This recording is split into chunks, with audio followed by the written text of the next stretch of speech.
knows the truth. Alright, so Justin, what do we got here? Well, right now, Sam just stopped by and he's going to spend some time with me, and I just went down to Homestead. I live in Miami, so I went down to Homestead, which is the farm country here in Miami, and a lot of produce in America used to come from this area in Florida, but once California came up and started producing a lot of produce, then they took over. But still, Florida's known for its mango, so commercially that's the biggest seller, if I'm not mistaken. It may be citrus actually, but Florida's known for its mango. These are grown here in Florida, and it's a Mysore banana.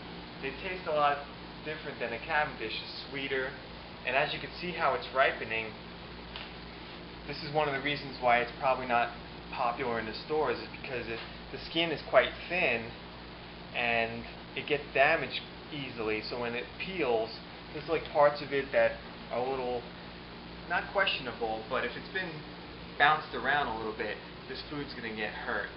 So it's probably one of the reasons why you don't see it ever, because it just doesn't ship well. The Cavendish, of course, has a thicker skin. So I'm going to take a few of these off, and we're going to put this on this plate so we can try these out tonight. And over here we have the Longin, which has a relatively short season here in Miami.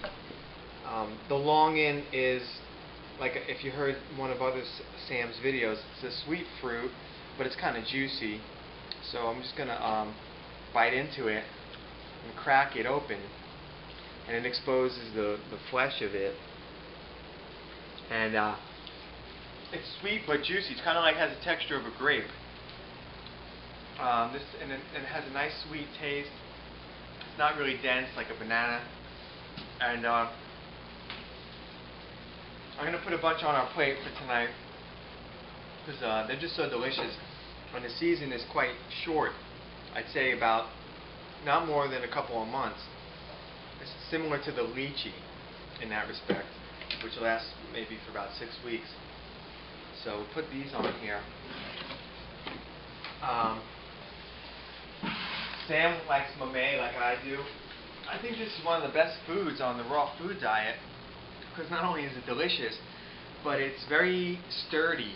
Like, it can be kind of bounced around a little bit when it's ripe, when it's not ripe. And also, once it is ripe and it cuts, there's not a lot of waste.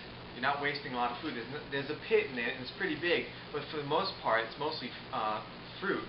And the thing that's the best of it is the fruit is very high in calories.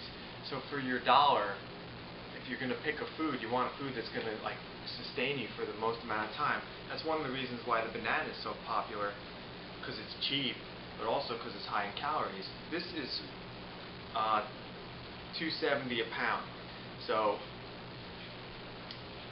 not only, it's not like eating a peach, which is like $3 a pound. It's got more calories in it, so you can eat less of this, and it's cheaper, and you'll get satisfied. I think a lot of raw fooders have probably been noticing that, you know, like someone like yourself, Sam. Right, right. Like,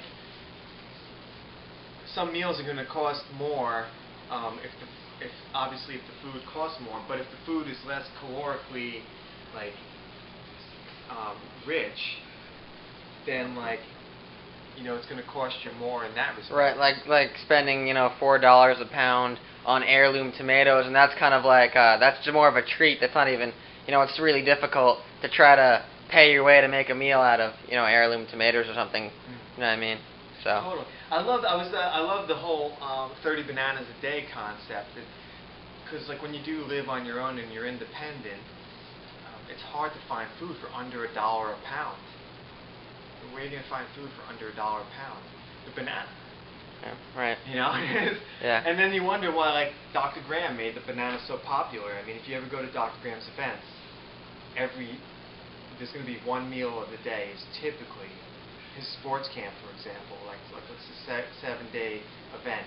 So for those 7 days, every day there's banana at one point. There might be a day where like it's supplemented with figs, but rarely are you going to just have a meal of just figs.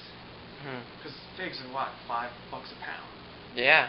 And also, I mean, if you get them from the store, then they're not even ripe, and then they don't ripen, they just ferment. Yeah. So The banana is such a smart food.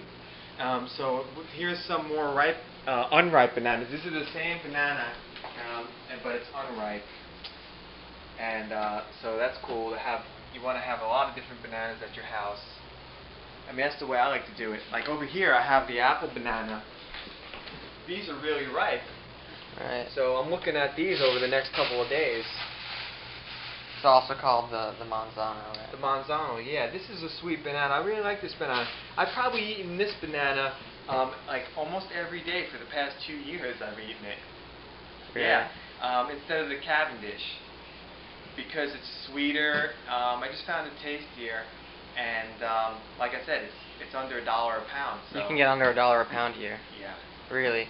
Yeah. I mean, I can actually get these in Indiana, which is a real treat, but it's more around $1.20, $1.30, so not too bad comparatively. Yeah. Still pretty good, but it's not Florida prices. So. I don't know why it's so cheap. I don't know like what it is. It may just be the demand for it because of the population. But I'd only be guessing. Now we have the jackfruit, which this is imported from Mexico.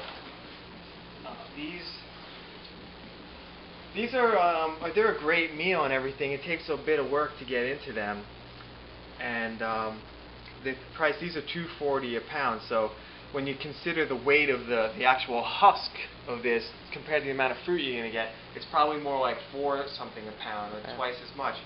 So it's a bit of a treat. Yeah. But, I bought a couple because I know Sam likes them, and my girlfriend asked me to get me one. And it is calorically like a dense food. I don't know, it doesn't seem like it's as dense as a banana, like sugar-wise. Yeah, no, it's a little bit juicier, although on sites like NutriDiary, I've often seen it cited as 122 calories per 100 grams, whereas a banana is 80 calories per 100 grams. I'm not really sure what to believe. Also, the caloric scale is not even so scientifically correct. We don't know how our body uses, what it uses even, so yeah. It's a little undefined. This is a tough fruit, though, because there's other things you got to be careful of. If you do get it, make sure that it's ripe and that it smells. You can smell the actual fruit, the smell of the fruit. And when you do cut it, if it's not ripe, you can ruin your knife because of the glue inside of the jackfruit. It's so sticky that if it gets on your knives and stuff, it could stay there forever. And I have a knife that's just, it's at this point, it's delegated just for cutting jackfruit because it's been smart. like, totally kind of like possessed by the glue of the jackfruit, the latex. Now, we also have some mangoes. These mangoes, I'm not sure what kind of mangoes they are, but they're very sweet, and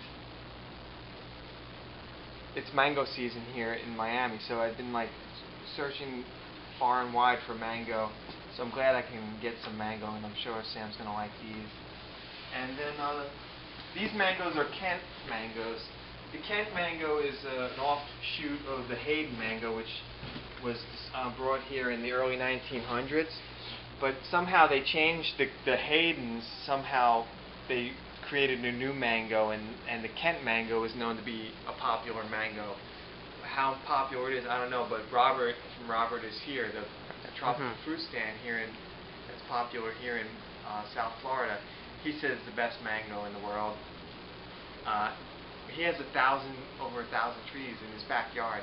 Wow. Yeah, isn't that amazing? Wow. 1,000 trees. And I spoke to him the other day and his son about like how to pick the mango. He said like if you pick a mango off a tree, like I've been doing in the neighborhood, and what you want to look for is the cheeks of the mango. They're supposed to really puffing out, or the shoulders they call them. That's one way to judge whether or not to pick a mango off a tree. But the other way is if you pick it and like sap starts splurting out, then you know it's early. He also said if there's other ripe ones on the tree, then you typically can be safe to get mangoes off the tree at that point. These mangoes, I'm not sure what kind of mangoes they are, but you had one. It was like a Kent-like mango. They were pretty fantastic. They're pretty fantastic. I don't know what it is. Oh, the last way that you can test a mango is you actually cut through it with a knife. If you could physically cut through the mango and the seed, with a knife, then the rest of the mangoes, it's like a relatively good time to pick it. Apparently, if you pick a mango and like you try to cut through it with a knife and you just can't do it, then like you're supposed to wait.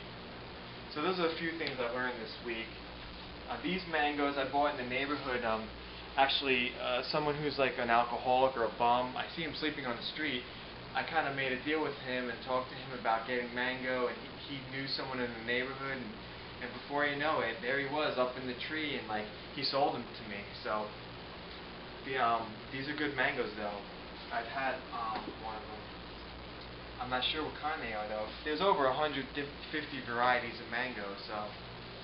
Is that just 150 in Florida? Because I think I may have, I've heard numbers that, I mean, well, technically there could be infinite varieties, but I've heard 800, 900, 1,000 plus. I mean, who knows? I don't know. Either do I, really. It's just like a number that just keeps coming up. But some mangoes you just really can't eat, but the ones that are good. So then we said that we had these are the Kents. Right. And then and that's it. That's really like the diet I'm focusing on. I mean, I eat tomatoes and I like other foods, but for the most part, the tropical foods in August are really good here in Miami. So that's really what I wanted to tell you tonight. Cool. Well, thanks for sharing, all of this with us. Yeah, my pleasure. We're going to eat a meal tonight. I have ripe mango. I have these longans are ripe, and I don't know. We'll keep it simple. We'll keep it under 3 foods. I think we'll eat mango, banana, and longans. Sounds pretty good to me. Yeah. All right. Well, that's it for today. Hope you enjoyed that.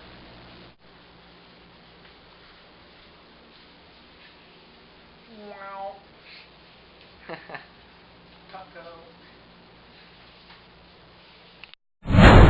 Expose the truth.